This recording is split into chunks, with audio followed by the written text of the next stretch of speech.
This is Teachers Talk Radio, and you are listening live. Good evening. Hello, welcome to the Late Late Show. My name is Catherine Taylor. Tonight, my special guest is Jill Batsman. I'll be chatting to Jill about her experiences of being a science technician in a secondary school. And we'll be discussing a day in the life of the job and hearing about how the role has evolved. This is Teachers Talk Radio, and you are listening live. Tune in live at ttradio.org, or to join in the conversation, download the Podbean app and search Teachers Talk Radio. Follow the hashtag TTRadio. Tune in, talk it out with Teachers Talk Radio. Good evening and welcome to the Late Late Show, everyone. I'm Catherine and I'm speaking to you live from Buckinghamshire in the UK. On tonight's show, I'll be talking to Jill Batsman and we'll be discussing her experiences of being a science technician in a secondary school. We'll be discussing a day in the life of the job and hearing about how the role has evolved over the years. Before I speak to Jill, I'd just like to remind you that if you're listening in live and would like to join us, either post questions in the chat for Jill to answer, or if you want to call in and speak to us, then please download the Podbean app and visit ttradio.org and click on Listen Live on the homepage. This should take you directly to the show. There you can post your comments and ask questions during our conversation. Once I've spoken to Jill, I'll open up to any of you who'd like to call in. You can call in by pressing the icon at the top of the screen on your phone's app. Click this and I'll be able to connect you. So, Jill, I'm just going to bring you into the conversation. How are you this evening? I'm fine. Thank you very much for inviting me on, Catherine. I'm looking forward to it. Excellent. Well, it's really nice to have you in, and it's going to be a really interesting show. And I know that some of my followers on Twitter and through the retweets as well, have engaged with the post. So I'm fairly certain that we're going to get quite a lot of interest in this, because it's something that is perhaps an unsung hero role, perhaps doesn't normally get sort of the credit or the airtime that it might deserve. And I think that people are going to be really interested in hearing about your role. So I wonder if you could just kick us off, perhaps by just telling us a little bit about your role and a typical day in the life of your job at secondary school as you perform your duties. I think I would like to say that it sort of starts the week before, really, because we have an online ordering system which the teachers have to put in what they would like to order for the following week. So we're having a look at that and we're looking at the orders, and on a Friday, we meet with the team leader of science to have a look at what all the orders are, so that, we know what's coming up ahead and that it's manageable, and we're able to sort of, get everything ready for it. We've got 3 technicians. We've got a biology technician, a chemistry technician, and I'm the physics technician. And although that's going to be streamlined, actually, we're looking at that we all do each other's roles, because although it works fine, it's a little bit tricky if somebody's off, because we don't always know what each other's, where the stuff is. Actually, that's one of the things. So anyway, we all meet, and then we're looking ahead. So a typical day is preparing, the orders that the teachers have asked for, getting the stuff out. The biology and chemistry technicians, a lot of their work is looking ahead at what they might have to go and buy. So if they're doing something with dissection of flowers, things like that, they would have to go and buy that equipment. That's not something I would be doing in my role, but that's what they'll be doing. So a lot of it is actually looking not a lot ahead, but a little bit ahead of what we've got to do. So yes, I'm spending my day just preparing the equipment, taking it into the classrooms for the teachers, and also things like putting up displays on the wall, making sure that sort of thing is ready for the students can have a look then. Different information. Yeah. Well, that's really helpful. Thank you. And I just want to sort of delve a little deeper, if I may, and ask you, how did you get into your role? What was your background? Did you have a science background? How did it come about? I've actually been working in the had been working in the primary sector for about 15 years as a teaching assistant with little ones, and a job came up. I was just looking to actually earn a bit more money, of course, as we often do. But I was actually just looking for something a little bit more challenging. Not that that isn't challenging, but just something where I could perhaps just do something a bit different. And a job came up at the school that I was in. I don't have a science background. And I was a little bit worried whether or not I ought to apply for it. But one of my sons encouraged me to apply for it. And actually, our head's mantra is that you recruit the person and teach the skill. Mm-hmm. And actually, in physics, I can learn what to do. The biology and chemistry, of course, is a little bit more specialised with the chemicals. But in the physics role, it's possible to do that role and learn it as you're going along, with a lot of support and courses I've had to do. So I don't have a science background, but I have learned an awful lot. That's great. So what kind of, you mentioned courses, what kinds of, can you give an example of the kind of course, CPD or whatever, that you have engaged in as you sort of learned the role?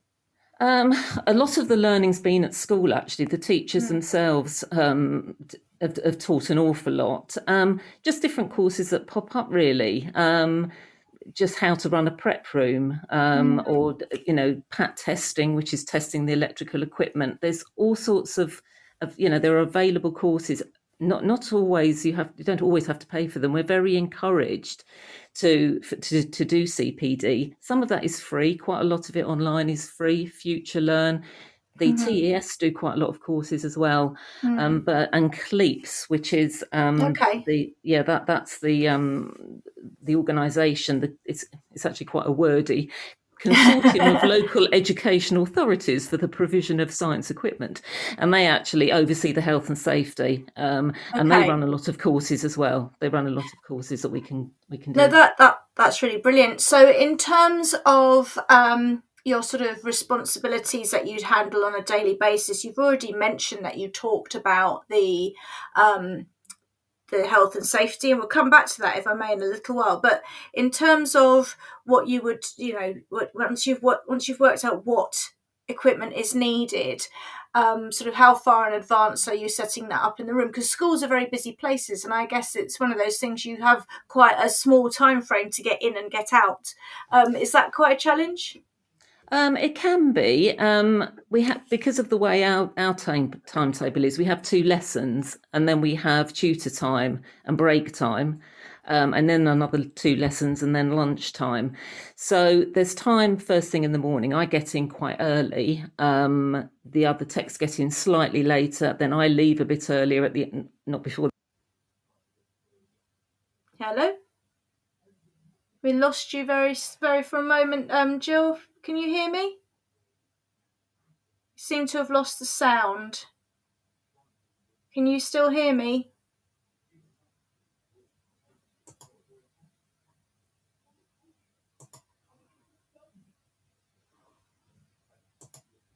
Okay, Jill, I'm just going to just play the news while we see if we can get you back, because I think you've lost your connection. So if you are still able to hear me, if you could come out of the call and come back in, I'll play the news and then we'll try again after that. I'm sorry, everyone. I've always considered myself to be a caring head teacher who acts sensitively to support staff mental health. But what I found increasingly difficult was managing the negative impact on staff mental health when resolving issues related to their employment or daily work. Heartfelt Leadership has been developed by Teachwell Toolkit as a handbook to support head teachers to overcome the challenges of school improvement while supporting staff well-being. We know that difficult conversations can quickly turn into conflict if procedures are not fully transparent, understood and followed. Our handbook takes you through step-by-step processes while maintaining mutual respect, avoiding conflict and finding solutions. At Bloomsbury Education, we're passionate about supporting teachers with high-quality professional development books from leading experts. Whether you're navigating your first crucial years as an early career teacher or a more experienced teacher looking to refresh your practice or take a step up into leadership, our award-winning books are here to help. We publish practical books to support teaching across primary and secondary, from the very best in research-led practice to trusted advice on inclusivity, behaviour and curriculum design. Visit the Bloomsbury Education website at bloomsbury.com/education to find out more and use code BLOOMTTR24 to save 20% on all education titles. Bloomsbury Education, books for every step of your teaching journey. This is Teachers Talk Radio, and this is Teachers Talk Radio News.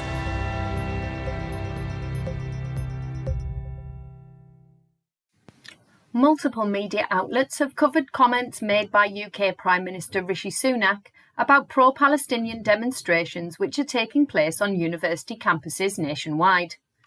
Mr. Sunak called on university leaders to ensure the safety of all students and highlighted the importance of universities as places where respectful debate flourishes, but called them bastions of tolerance. He went on to criticise a vocal minority who were disrupting the lives and studies of their fellow students. He also said that there were some cases of outright harassment that has to stop. The meeting with the university leaders aimed to address the response of higher education institutions to the surge in pro-Palestinian protests, as encampments have appeared on more than a dozen campuses. Education Secretary Gillian Keegan has said that university vice-chancellors need to show leadership over concerns that campuses could become unsafe environments if they go down the route that you see in other places like the US. In recent weeks, TV footage has shown police in the United States break up demonstrations and encampments at universities and colleges across that country. Many images show officers in riot gear and in large numbers. In Scotland, new First Minister John Swinney has been accused of using the same old excuses as he refused to answer a question about whether he would live up to a promise made by the SNP to add an extra 3,500 teachers to the workforce. The Scottish Daily Express reports that Mr. Swinney was accused of having a record in education of broken promises. The comments were made by Scottish Tory leader Douglas Ross, and Mr. Ross went on to highlight cuts to teacher jobs by cash-strapped councils, failing to provide a laptop to every child, and abandoning a bill intended to raise standards. Mr. Swinney served as Education Minister from 2016 to 2021. In England, Education Secretary Gillian Keegan has also been on record about the impact parents working from home has had on school attendance. Speaking to The Times, Ms. Keegan said that 50,000 more school pupils took absences on Fridays compared to the start of the week, and cited working from home parents who whisk their children out of school on Friday to take them off for long weekend breaks. Ms. Keegan said curbing the rise in absences was a top priority, and that data has helped target support for parents and schools. Fines which can be issued to parents have increased from a minimum of £20 to a minimum of £80. The BBC reports that students hoping to start undergraduate courses in 2025 will be able to see the grades that recent successful applicants have achieved at A-level or the equivalent. Universities already publish entry requirements for courses, but they can be flexible and let students in with lower grades. UCAS is making the changes to help students make informed, ambitious choices and to give them confidence in their applications. Applications for undergrad courses for 2025 open on the 14th of May. The new tool should allow students to search a course and see the most recent common grades held by those accepted onto it in previous years. It will also show how many students were offered a place compared with those who applied. Students who get free school meals will also no longer have to pay the £28.50 application fee. Finally, international students in Wales are reported by the BBC as sleeping rough on some university campuses after struggling to find housing close to lectures. A long commute from affordable accommodation has seen some students sleep in 24-hour study spaces to help reduce costs. Universities Wales says it always encourages students facing difficulty to talk to their institution. Nida Ambreen of Bangor University Students' Union said postgrad international students were particularly affected as they often come with families and were not eligible for university housing. According to latest figures, there are 20,920 non-EU international students currently studying in Wales, and the Welsh universities are aiming to increase that number as they can be charged higher fees. Members of the Welsh Senedd have raised the issues repeatedly over the last year, but full details of this story can be found on the BBC News Wales website. This has been your Teachers Talk Radio News with Jo Fox. Brilliant, and we're back, and I'm going to hope that Jill, can you hear me, and can I hear you? I can hear you. I hope you can hear me. I can, thank you. I'm not quite sure. Okay. I'm not quite sure what happened there, but we are back, and that's fantastic. So I think my phone might have gone to its home screen, and therefore, so I'm going to try and keep it moving. Anyway, there we are. Fantastic. No, I'm happy that we're back on. That's all right. We're back on track. So we were talking about your daily responsibilities and getting the equipment into the rooms ready, and obviously looking at the log to make sure that you have the advance notice of what you need. I wonder, are there any occasions where the system doesn't, let's say, perhaps work as it should? What happens, and can you tell us about any occasions where you have to pivot or maybe find something at the last minute? How have you coped with that sort of thing if it happens? Sometimes things are last minute. I mean, one would hope the equipment will work. I mean, that is something that we do check beforehand. There's nothing worse than a teacher starting off a practical and then finding that, the batteries aren't working or something like that. I mean, that's, so that part of our role is to try to mitigate that as much as possible. Sometimes teacher will start something and then realise they could just do with a quick demo. And that's fine. If we're around and available, we would always try to help. I mean, the point of the online ordering system is so that we do know ahead what we've got. Sometimes it can be a little bit pressured. You were asking about getting in and out of the rooms. I mean, we do have time in between lessons. Sometimes it's a little bit get the stuff out, get the next lot in. But there's a bit of a crossover. We have sort of, I can't remember what they call it, sort of walking around time, 5 minutes between lessons for students, travel time for students to move around. There is a little bit of time there. And a lot of it is just being organised. We always do our best, and the teachers are respectful of that of us, So sometimes things are a bit last minute. It can happen sometimes that a teacher might not do a practical at all. If they, you get it out and then they decide actually this isn't going to work or this isn't right for them. The students perhaps haven't understood the theory of it in the lesson before. So the teacher might need to go over it, and that's okay too. I mean, sometimes these things happen and it gets rescheduled. We work as a team. I think. That's really brilliant. Thing. Yeah, and I will say, because I do know some of the trainees, and I know that they find the support really, really invaluable and a great source of sort of their learning as well, because when you come into a school and you're training, it can be, the practicals are pretty daunting, aren't they? Oh yes, gosh, yes, yeah. I mean, could you give us an example of when you've kind of perhaps had to work more closely with a less experienced teacher, just to ensure that they're confident as well as perhaps, scientifically able to do the demonstration or to do the experiment? Yes, I mean, they often ask what have other people done. At the Key Stage 3, it's a fairly set programme for them to follow, because obviously the teachers, when they teach Key Stage 3, it's not necessarily their subject anyway. So a physics teacher would be teaching at Key Stage 3. biology or biology and chemistry throughout the year. So, we're always on hand to say, well, this is what this person did, and, that works with that, and, oh gosh, I wouldn't do that because that doesn't quite work, and things like that. I can't think of anything specific, but, again, it's teamwork, isn't it? It's communication is absolutely key. I mean, there's no two ways about that. Communication is key. And I think we do communicate pretty well. That's really important. Brilliant. Thank you. I mean, you obviously have a lot to do with the teachers, but in terms of the students, do you get involved with them very much at all? What's your kind of interactions with students like? Sometimes I might go into lessons to just help if, gosh, this phone's going to go again. No, it's not. If they're setting up something like a ripple tank, which is a bit of equipment for waves, that's quite a time-consuming piece of equipment to set up. So I might go in and help with that.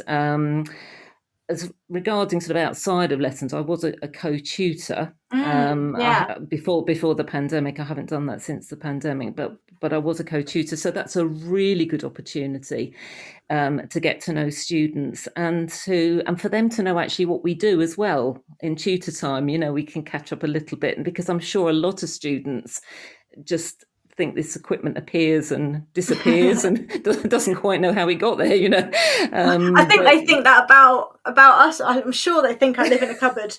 I'm sure they see the physics office and they think, what goes on in that room? There's an awful lot of stuff in there. So yeah, there is that opportunity to liaise with students, and often they're coming to ask for things. Can they borrow something? Sometimes I get students, can I borrow something or other for my art project? Right, okay. Things like that, little bits and bobs. So they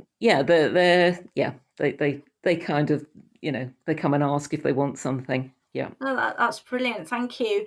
I mean, there must be you've alluded to so much equipment in a science prep room. What kinds of materials are in there, and what kind of equipment do you have to maintain and manage?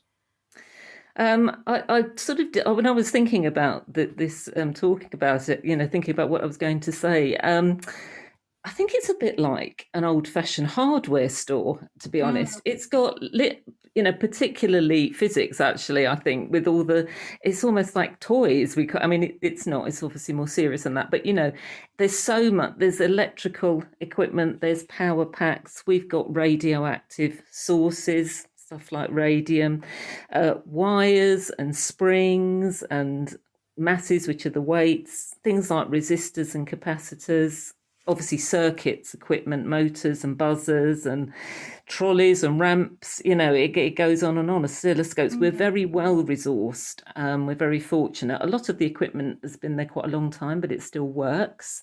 So we're very fortunate that we're very well resourced, actually. Insulation stuff, laser pens and slinkies, and the students are very fortunate. Love a slinky. Love a slinky. Great fun. Students actually aren't given those because they get in a terrible knot otherwise. I bet they do. I was going to say, a slinky doesn't last 5 minutes in our house. No, quite, yeah. So as far as repairing it, obviously things like I have to make sure the batteries are. I've got a battery tester to make sure that they're working. Soldering as well. I was taught to solder by one of our previous teachers. So things like the PAT testing, which is testing the electrical equipment. We do have an annual test. We have contractors coming in now, but I did do a course in that and I am trained to do it. But actually we do have an annual contractor now that does the whole school. So yeah, all sorts of bits and bobs. You mentioned the radioactive substances, and I'm particularly interested in that because when I was at university, I actually, believe it or not, did a part of my degree was in sciences, and we had to do this experiment where you had, I think it was gamma radiation, and they dosed some grass seeds with it, and we had to sort of plant them and then next to some ones that hadn't been dosed with it and see how they grew after 4 days or whatever it was. I can't remember now, but it was to see the effect. And I remember them saying to us, if this radioactive material, if it gets spilled, we'll all have to leave the lab for half an hour. So don't pretend you haven't spilt it. If you spill it, tell us, and we'll all have to go outside, because that's the safe amount of time to wait. Is there anything that you're aware of in the lab that would cause that kind of health and safety consideration? Because I guess there must be some fairly, some stuff that needs to be kept under lock and key, certainly. Yes, it is kept under lock and key in a sealed box, and you have to be trained how to get it out as well, and how to touch it. So the teachers are wearing gloves. They're using tongs. We're very careful. Ours is very old, so it's pretty low level stuff.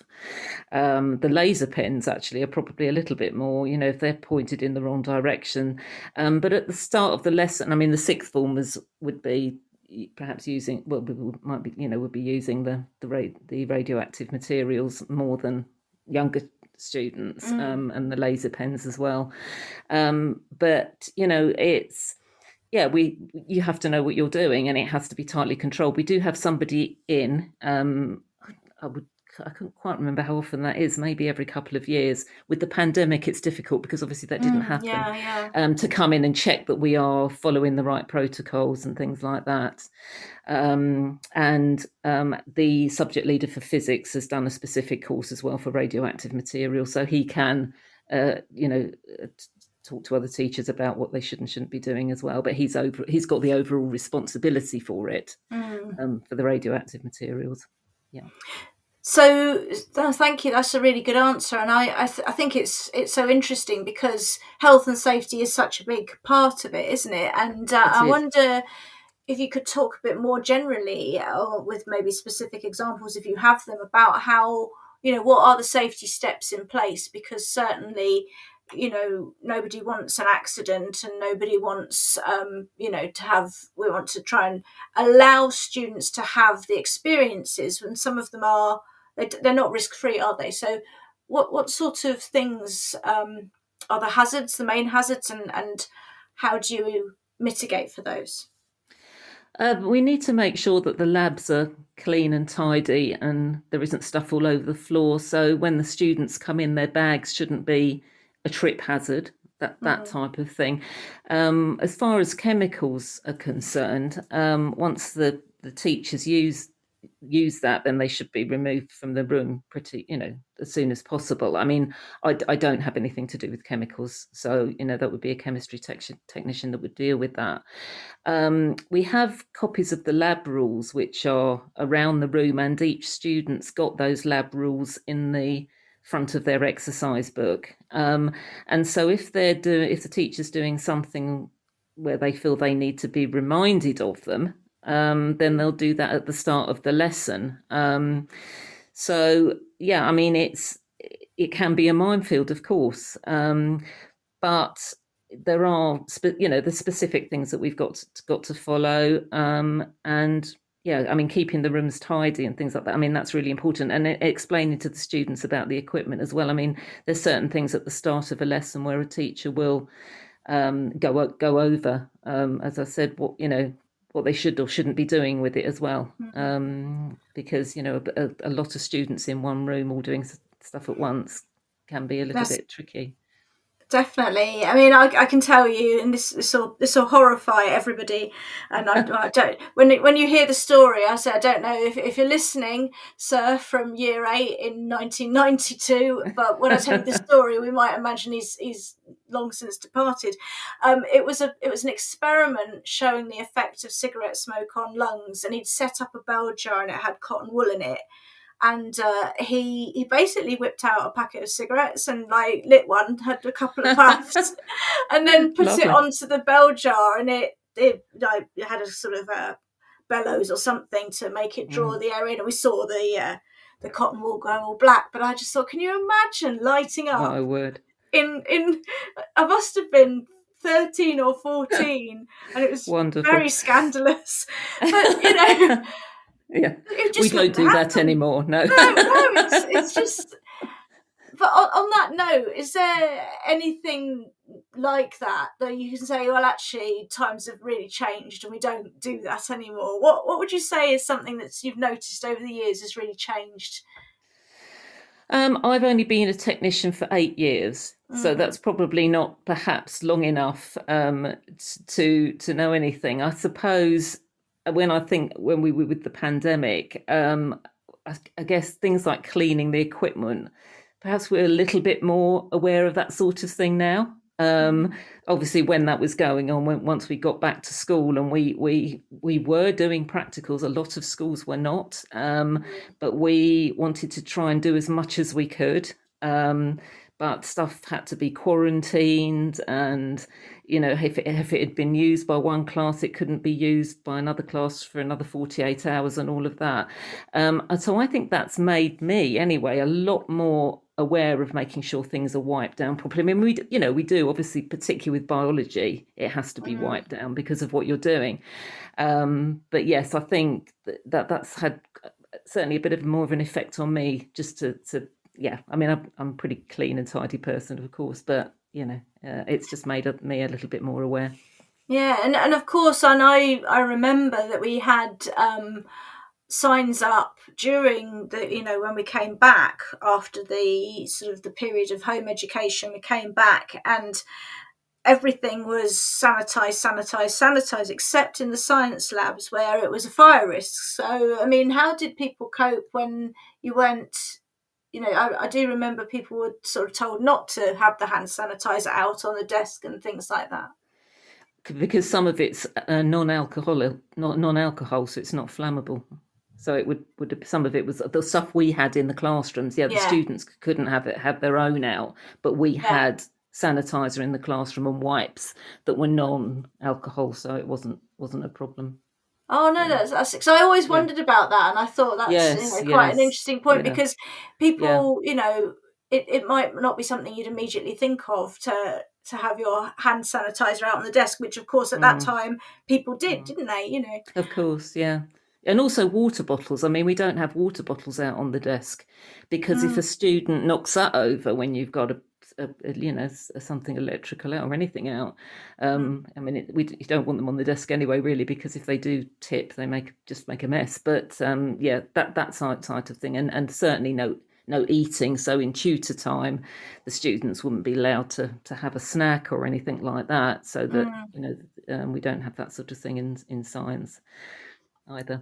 No, very, very wise, very sensible. I just wonder if you could tell us a little bit about maybe one of your favourite demonstrations or experiments that you've kind of been involved with. Anything you think, right, I really like this one, or conversely, and as well, one that you think, oh no, that one's really challenging. It often goes wrong.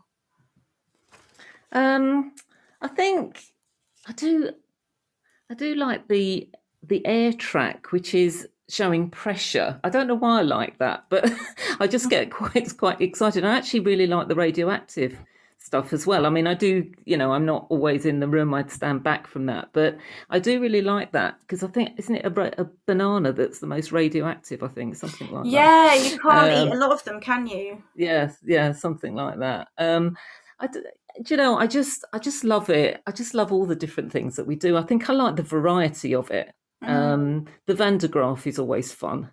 We're very careful with it. The static electricity. It is. And then, I mean, we don't do it now because when that was something that's changed actually, where the students used to stand, put their hands on it and their hair would stand up. I've had that done to me. Again, I think my school, 1992, was the year for risk in Harrow. Okay. It sounds like it. We don't do that. I mean, the teacher might do it, but we don't do that. Why is that? Is it what's the reason? I think it's just the CLEAPS guidelines have asked us not to do that now. Yeah. So something's happened somewhere, hasn't it? Where I mean, if you've got a teacher or a student or anybody with a pacemaker, yeah, of course. In fact, we don't even have the Van de Graaff out at open evenings now. Because if someone was to have a pacemaker, it could. I mean, it's just a potential risk, isn't it? Which you're trying to mitigate, actually. No, that's really interesting but you do. I'm going to talk about open evening, and I know that we hadn't really talked about this in advance, but because you do set fire to the jelly babies, don't you? Is that they do in biology? They do set fire to jelly babies. Yes, that is the most popular. Screaming jelly babies. Whatever they do, it makes them scream. It's a bit sad, really. It's like a baby crying. Come on down to philosophy. We're running people over with a train, so I don't. Yeah, it's all fun and things with bubbling custard that's jumping up and down and all sorts of fun games. Yeah, all sorts of fun. Oh, thank you. So in terms of, your role and, you've been in the school, you say 8 years, and you've had your tutor time role as well. What would you say is the most enjoyable aspect of your job? It is a variety, actually. I mean, every day is different. We've got very supportive colleagues. We do work as a team, and all the techs. Or the unfortunate thing is we're on a different floor. Physics is downstairs, biology and chemistry is upstairs. I mean, if we ever get refurbished, if we ever get the money to refurbish, then we will be all together on one floor. But we do work as a team, and we're also part of the BUCS Technician Network, which is run by the senior technician at one of the other secondary schools over in Princess Risborough Way. And with that, they meet once a term. I mean, I don't always go, either one of the other techs will go to the meetings, or, we don't all go to every meeting. And we have hosted it before. So we just meet in one of the secondary schools. And there's some demos there. It gives us ideas. It gives us an idea to, ideas for all sorts of things, but just also to meet with other techs, which is really useful. And it makes you realise how well resourced we are as well. We're very, very fortunate because, we've got some quite expensive equipment, but they often show you how to make bits of equipment that, and we think, actually we have in fact got one of those, and we're very fortunate. I mean, we do make stuff. We've got, as I said, we've got a lot of very old stuff that's been made in the past by different techs or teachers. But it's quite nice to meet up with them, and then you realise the variety of the job, just the different things that you can get involved in, really, just throughout the day. No 2 days are the same. But, having supportive colleagues, and it's both teachers and the techs as well, and working as a team is it makes it for a good day's work. I'm not saying it's not stressful, because it sometimes can be, and busy. But yeah, it's the variety, really, I would say. That's brilliant. Thank you. I mean, one of the things that I'm just thinking off the top of my head in terms of equipment, because I'm thinking of things like polystyrene cups, for example. I don't know if that was ever anything that crossed your path, but I'm aware that those kind of things just aren't around and available anymore, because obviously they're phased out due to environmental concerns. Has the kind of the availability of resources changed, do you think, over the years? Things like plastic straws we wouldn't use anymore, but we have got some paper straws. So I would think you can adapt things. Polystyrene cups, we wouldn't have. I mean, you can probably still buy packets of plastic cups for things. We're very aware of that. We don't waste stuff. We try to reuse things and repair things as well. I mean, things like wires, they're tricky to solder and repair, but you can't keep buying new things. And the other thing is that the students are very, very good at, obviously guided by the teacher, at putting the stuff back as they found it, and not. And they do accidentally pop little things in their pencil cases. They don't mean to. As they're packing up, they might pop something in their pencil case or drop it on the floor. And so we do count everything out and in. Yes. because we don't want to lose stuff, but again, it is sustainability. We don't want to lose it because we don't want to have to buy more, but also just because, we want sustainability. So that's really important. And yeah, I know, and the students I know have an eco club as well, so I'm sure that they themselves are self-aware. I don't know how the conscientiousness of eco club, let's say on a Tuesday, transfers to rushing to join the dinner queue on a Friday, but because we all know adolescents. Yes. But no, I know that it's something that the students they take very seriously, and obviously we have to be mindful for sustainability and for sort of economic concerns as well, don't we? Oh yes, definitely. Yeah, I mean there are, I suppose, some of the changes that I've noticed are things like photocopying. Don't do so much, but that's apart from the budgeting side of it. Again, the sustainability of it. Do you really need to photocopy endless sheets of paper when it can be projected up on the board? I mean, obviously, some of the practicals where the students are following the sheet and they're writing on it and they need to refer back to that to revise or whatever they're doing with it, that's fine. But, a lot of the time we do project the instructions up onto the board so that they're following that rather than, copying endless paper. As you say, apart from cost, it's the sustainability of that. We shouldn't be using paper to that extent. I've got a bit of an obsession about recycling. I mean, I have a little recycling box in the prep room for anybody's drink, the staff, if they had a can of something or other, I don't put that in the bin, it must get, it's got to go in my recycling box. So I'm a little bit sort of hot on that. I'm a little bit of a warrior on that myself. Wow, actually. Good for you. Yeah.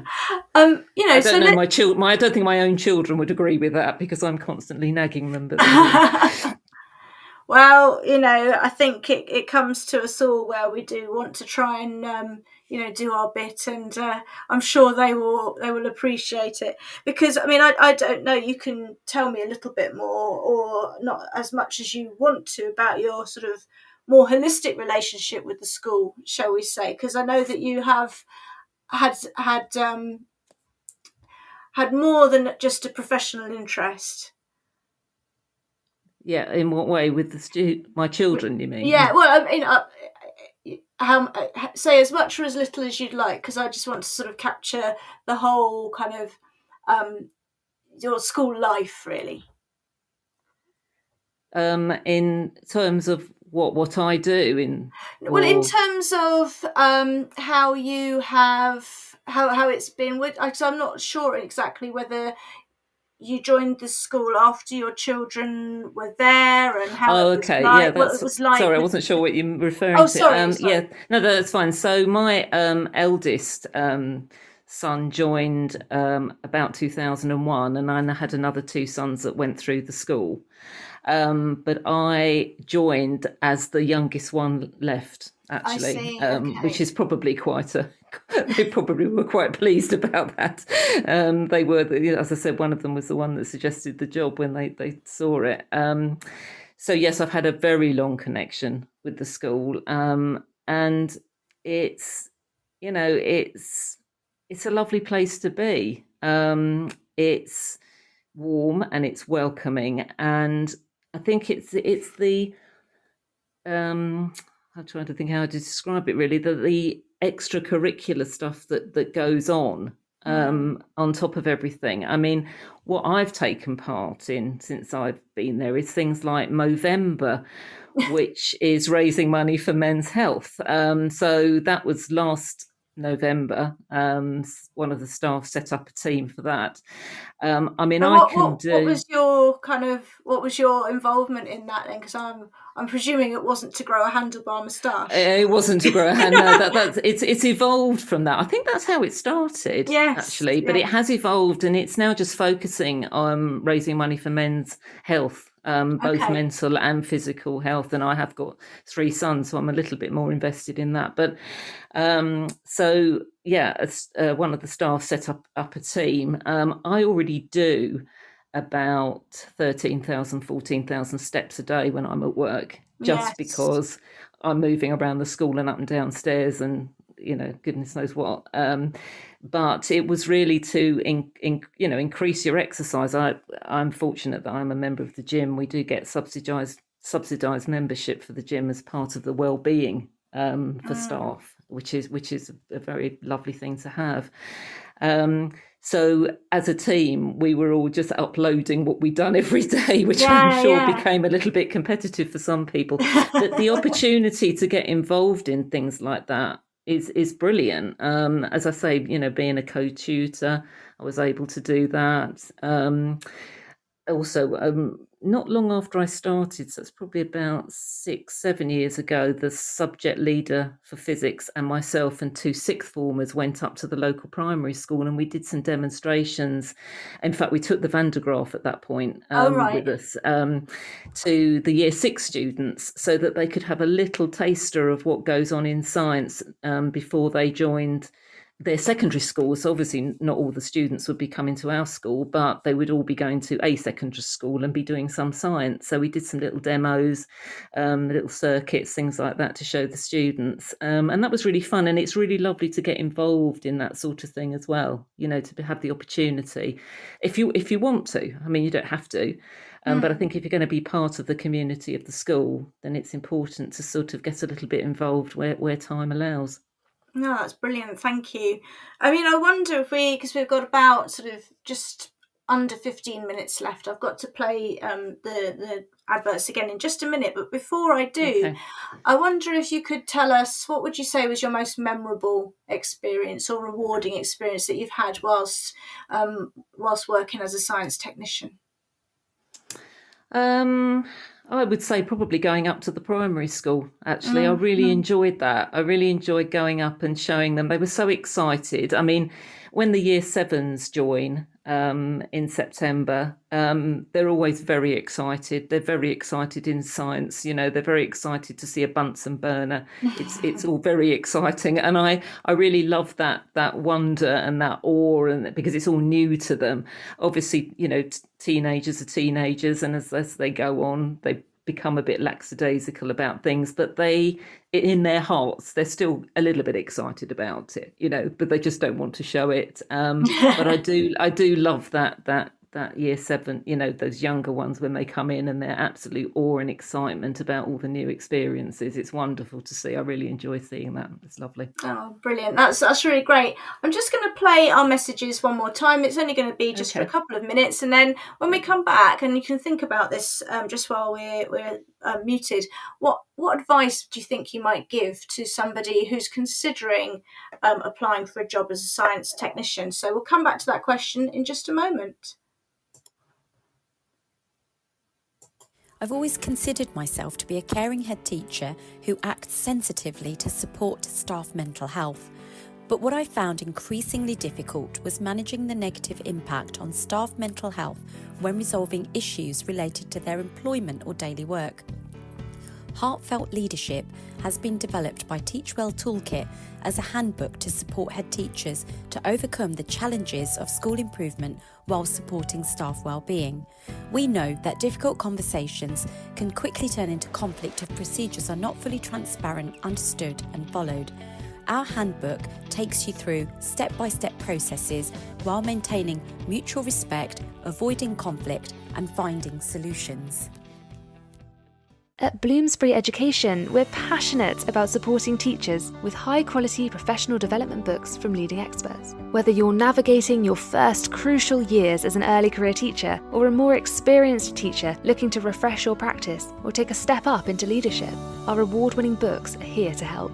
We publish practical books to support teaching across primary and secondary, from the very best in research-led practice to trusted advice on inclusivity, behaviour and curriculum design. Visit the Bloomsbury Education website at bloomsbury.com/education to find out more, and use code BLOOMTTR24 to save 20% on all education titles. Bloomsbury Education, books for every step of your teaching journey.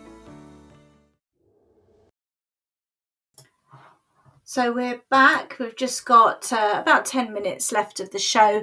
And Jill, I just wonder, I posed a question just before we went to the adverts about what advice you might give to anyone wanting to become a science technician. I wonder if you could share your thoughts on that, please.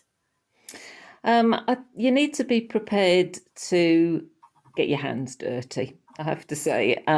If you think it's just sort of doing little experiments and putting bits of celery and things and whatever biology do and so on, you've got to be prepared to, get your hands dirty, and I feel you have to be quite organised. I am an organised person, and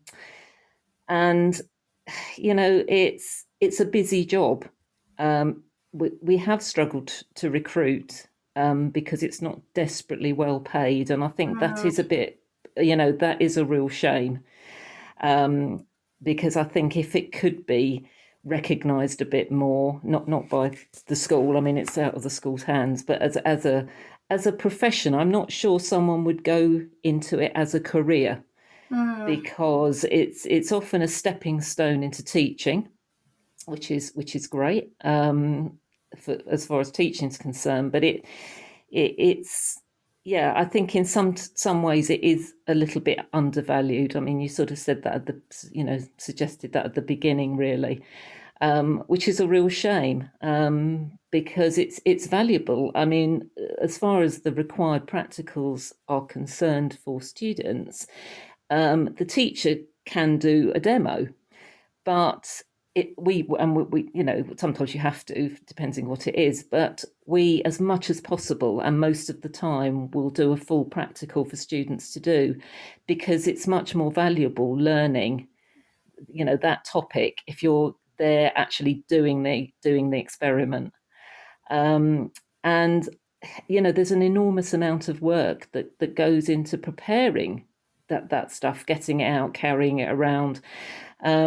And I think, it's a bit of a shame that sometimes it's undervalued in that way, really. But it's a brilliant job. It's varied. As long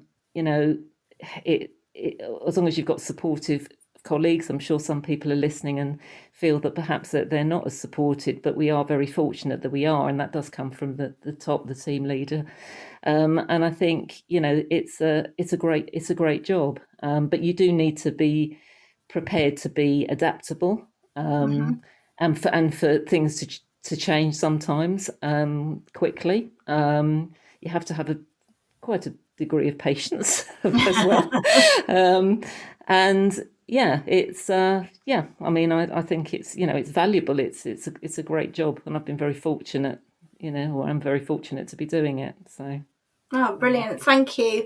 I mean, we've just, I'm going to just open it up. I don't know if there's anybody listening who would like to ring in, who would like to share their views. You're very welcome to do so by downloading the Podbean app and going to ttradio.org and clicking listen live, and it would be lovely to hear from you either in the chat or to ring in.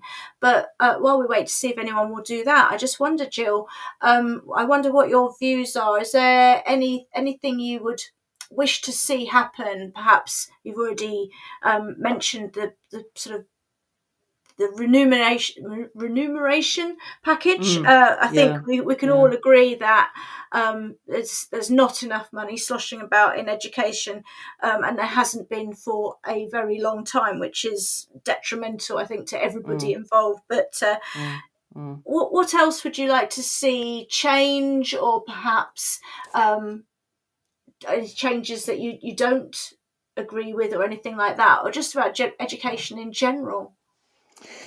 I mean, there isn't enough money, is there? That's absolutely right, and I think it's somehow it's getting worse as well. I think that education is whatever government's in is saying it's important, but sometimes it doesn't feel that way. When this is cut or that's cut. I mean, it's very difficult with an economic situation that we're in as well, because obviously everybody's trying to save money. One of the things I was thinking about was we did have a problem in the department with somebody that was off for a while for valuable reason they were off. But even though we were sort of working one short for a while, the students were never disadvantaged by that. We did everything we could. We all pulled together. Sometimes we worked a little bit longer than our hours because it is more set hours. It's not with teaching where you just be working 24 hours a day. So, it is pretty set hours, but, we'd always pull together. But of course, the more you do that, then the more, it's relied upon. The school absolutely supported us and brought in a couple of gap year students, which we've got this year. Lovely couple of lads, absolutely wonderful, helping us out. So they did everything they could to help us in that situation. So we were very well supported. And the main thing is the students. That's what we're there for. We're there to make sure that they have a great experience in science and they enjoy their practicals. And we work around it as all teachers, anyone in the not necessarily teachers, but anyone in the teaching profession does, or education. Absolutely. And so maybe if you, just to finish off, if you had a magic wand and they said you've got funding X, where would you spend it? Well, as far as science is concerned, in having the refurbishment for us, being on 2 floors isn't ideal. It's fine. I mean, we work okay with it, but that would be great. I think, I can probably only really speak for science. I was going to ask you actually that when you have tutor time, do the students talk about science? Do they? Are they enthusiastic about it, or it depends what they've been doing. I mean, certainly they will mention if they've been, preparing for an exam. Or if they've just had an exam, they will talk about the various questions that came up, and they will sort of revise. It's quite interesting actually, because one of the modules that I teach, and it's not in tutor time, but in philosophy and ethics, we actually do a module on the philosophy of science. And would spend quite a lot of time looking at sort of various bits and pieces like Big Bang hypothesis, and sort of trying to unpick the language around that, and what science can do, and the scientific method and things like that. And I think I always feel slightly amused that students look at me with slight suspicion, because they're a bit surprised that just a boring old RE teacher would know quite so much about science. But it was part of my degree, so I do feel a bit like I can hold my own in a conversation with a 14-year-old about sort of biology and physics and so on. So I think they do hold science very much as the way they view the world, and as necessary and as interesting and as really fundamental. And certainly they are engaged with it whenever I've got some time, when they are doing private study. The science books do come out, and they are interested in discussing it and, helping each other revise and so on. So, I do think it's a well-regarded, enjoyable opportunity that our students are lucky to have. So, on their behalf, I think, thank you, because whatever's going on, I was going to say up there, but on 2 floors is up there and down there. They certainly seem to be benefiting from it. And, I think good numbers choose A-level as well, don't they? They do. We do have a lot of A-level students, which is brilliant. Yeah. And that's one reason why it was 3 separate science technicians. But as I say, that's probably going to change so that we can sort of all cover each other in the future. But that hasn't quite been decided. But that's one of the reasons why it's often the grammar schools have the 3 separate science technicians, possibly because they have more A-level students. Yeah. And you need that sort of specialism. Yeah.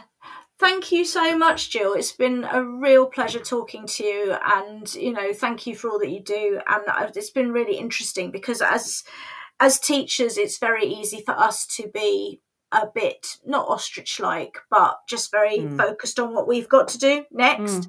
And, you know, I do want to sort of give a shout out to all support staff and technicians and support staff of all kinds out there, because we really couldn't do it.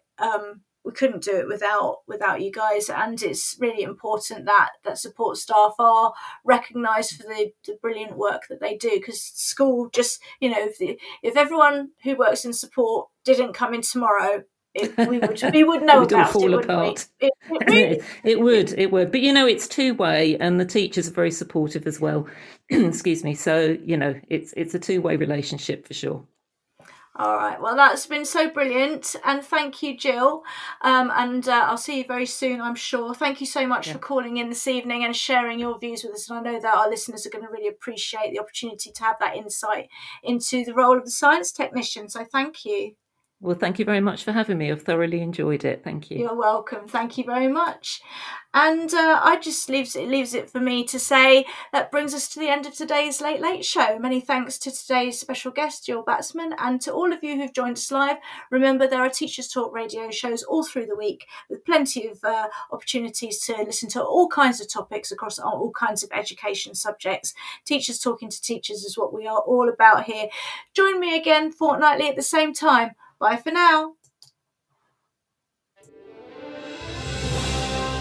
You've been listening to Teachers Talk Radio. Tune in live and listen back at ttradio.org. We look forward to hearing from you next time on Teachers Talk Radio.